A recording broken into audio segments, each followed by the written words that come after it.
Alright, in this video I want to teach you a powerful tool that Photoshop has had for a long time, but I want to make sure that you're not overlooking it, and that tool is adjustment layers. So I'm going to show you how the adjustment layers work, and then I'm going to go through about 5 or 6 of the adjustment layers that I use regularly and what I use them for. So first, to get to your adjustment layers, you're going to go to your layer panel, and you've got a little circle that's half black, half white. These are all of your adjustment layers. So let's start with curves, probably the most popular one. Just like any other layer that you can create in Photoshop, an adjustment layer has all of the typical features. It's got the visibility control, it's got a name, it's got a mask, and you can also change the blending mode using these, and of course you've got opacity, how opaque or transparent the layer is.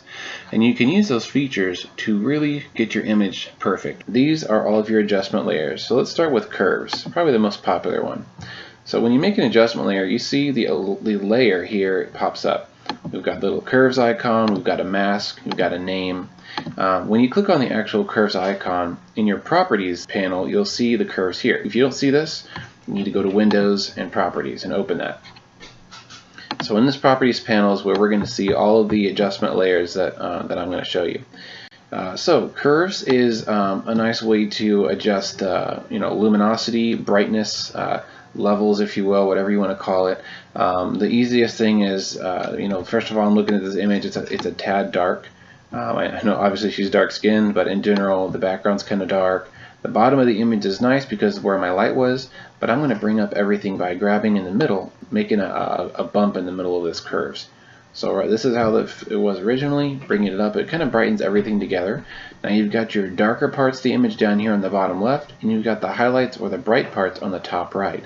And I can adjust the curves accordingly to get what I want. So if I want my darks to be darker, I can make a dip down here. Or if I want them to be brighter, I can bring them up. And if I want my bright parts to be a little bit less bright, I can cut them down. So you can do all kinds of custom curves. Very subtle changes make a big difference in your photo. The most common thing you'll see curves used for is making what's called the S-curve, which basically brings up the highlight and brings down the shadows, and it just gives general contrast. It doesn't look good in this photo, but almost every other photo that's normally lit, more ambient light pictures, it looks great. A little bit of an S-curve will take a picture a long way. Okay, so let's get rid of the curves adjustment layer. Similar to curves, you can also use the levels adjustment layer to do almost the same thing, but in a different way. As you drag these little arrows around, you can see the brightness of your image getting affected. You've got your white point up here, which can make your highlights brighter. Get your mid-range, which you can use to fill your shadows in, and your dark point to add some contrast. So just a little bit of tweaking can really get your image nice and balanced. You can fix your exposure, and a lot of uses for the levels. I kind of prefer to use curves though. My next adjustment layer that I love to use is the color balance adjustment layer. What this does is it separates your image into 9 different categories. You've got your shadows, midtones, and highlights, and for each one you've got 3 more color areas. You've got cyan to red, magenta to green, yellow to blue. As you go to your shadows and highlights, they're all the same, but you can tweak them independently. So what that means is I want to change this image to be more naturally colored. It looks great, but it's very blue because I shot it underwater, which means that a lot of the red and greens were filtered out, and what's left is just a lot of blue and blue-green. So I can counteract that by using the color balance tool, and I can get it back to somewhat of a more natural color scale. One of the tricks that I found out with this photo shoot was the best thing to do to color correct it, to only color correct her skin. And how I did that was I used the masking feature. So I'm going to do something crazy to make this image look really bad. Okay, and I'm going to show you why in a second. What I'm going to do is I'm going to click on the masking section, and I'm going to hit Control-I. So the mask is black, which means this color balance feature is not visible anywhere in the image yet until I paint white into the mask. So what I'm going to do is I'm going to paint white over her skin.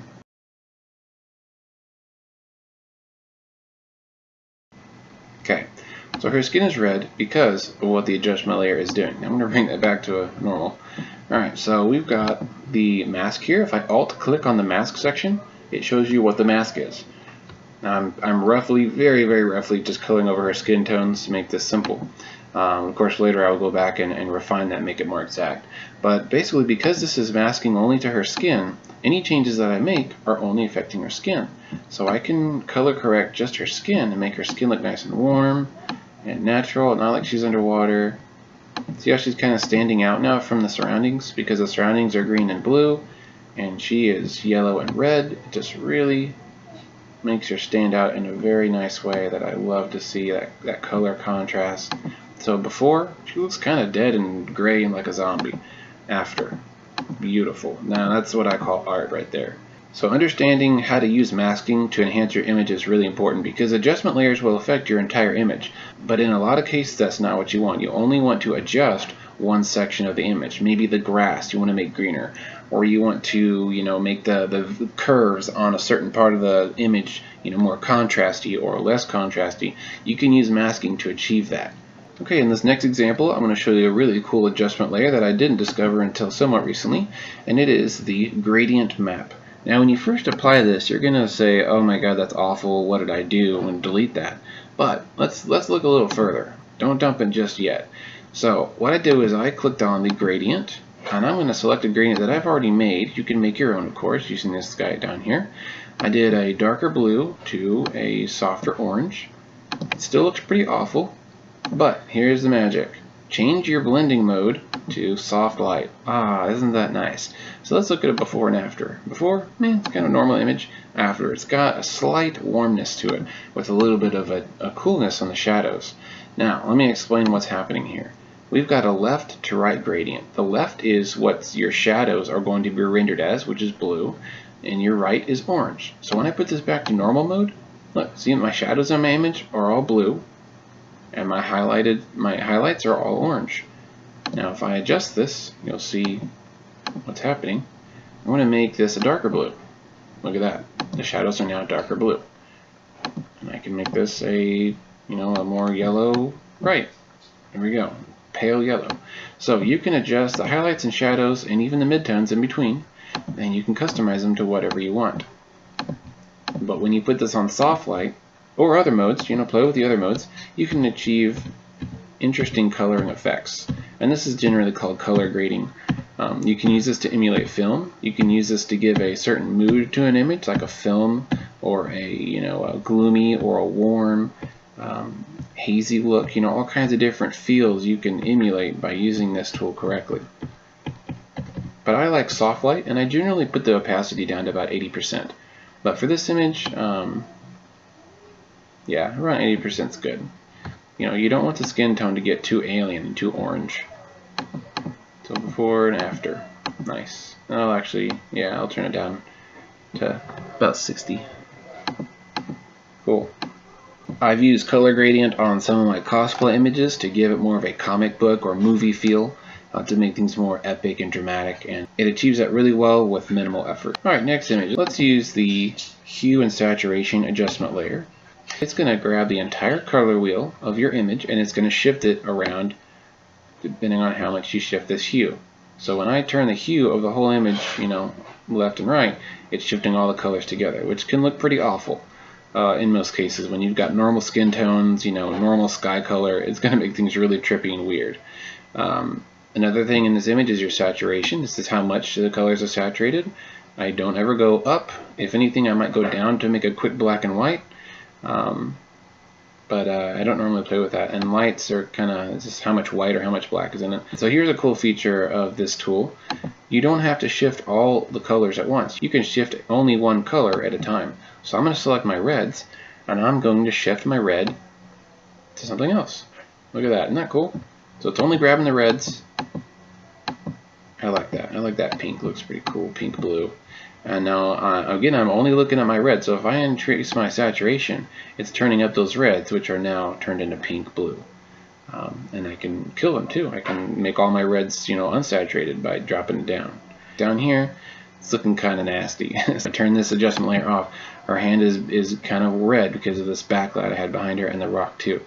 So I could very easily mask that out by using black. And if I don't want her legs to be colorized too, I can just mask her leg out of this adjustment layer. I'll often mask out the skin because skin tone just doesn't always look the greatest when the colors are being shifted all over the place. So using a black black brush on her.